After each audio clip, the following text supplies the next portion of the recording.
Thank you for joining us on Black Investments Matter. I'm Antoine Anderson. Welcome to our series on Form 1010C, the Small Business Administration's business plan template. And we're going to go over each question. Stay tuned.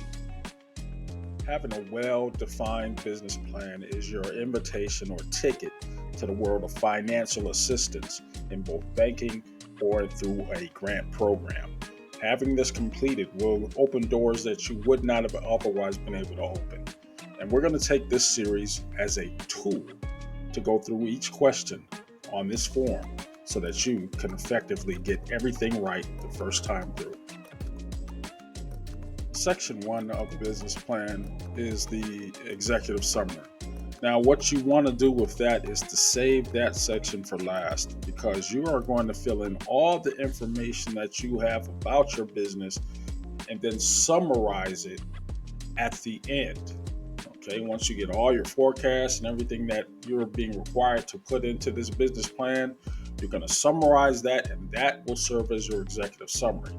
So with that said, we're going to move on to section 2, which is your business history, your objectives, and your background. You want to spend a good deal of time kind of detailing what it is you're about, your short-term objectives for the next 12 months, your long-term objectives going forward, whatever successes or achievements that you have had, along with your difficulties and obstacles.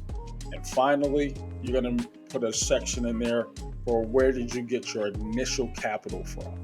And that is the gist of it. So let's take it step by step.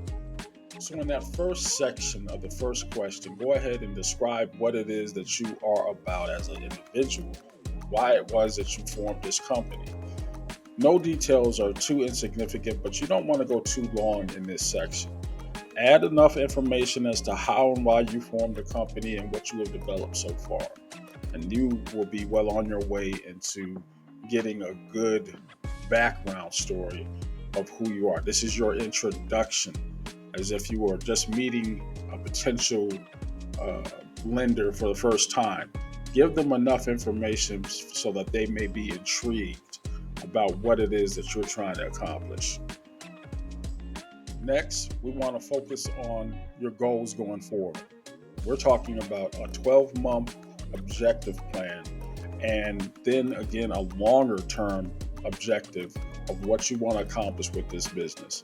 Again, give this speech or break this paragraph down as if you are selling your business, because that's essentially what you are doing. All right. And after that, you want to also include some difficulties that you've overcome in the business, some learning curves, some bumps upon the road, how it is that you overcame those obstacles, and what are you going to do to prevent those obstacles going forward. Now, you don't have to go too wordy on this, but make sure you're giving details that a business lender would probably want to hear of how you handle some of those adversities. Finally, let's talk about how you got that initial funds for your business, whether you came out of your pocket, whether you did a fundraiser. Talk about the ways you have tried to fund your business without a grant. This is a section that lets the lender know your commitment level to your business. This is just the first section of the small business plan template. Again, this series is just going to be about how to fill out this form. Give me your comments, likes, and concerns in the bottom of the video here. We're going to break this down question by questions. This is going to be a source of content for me. Please make sure you stay tuned for the next section, which is going to be your business environment. That'll be a lot of fun. Let's talk about it.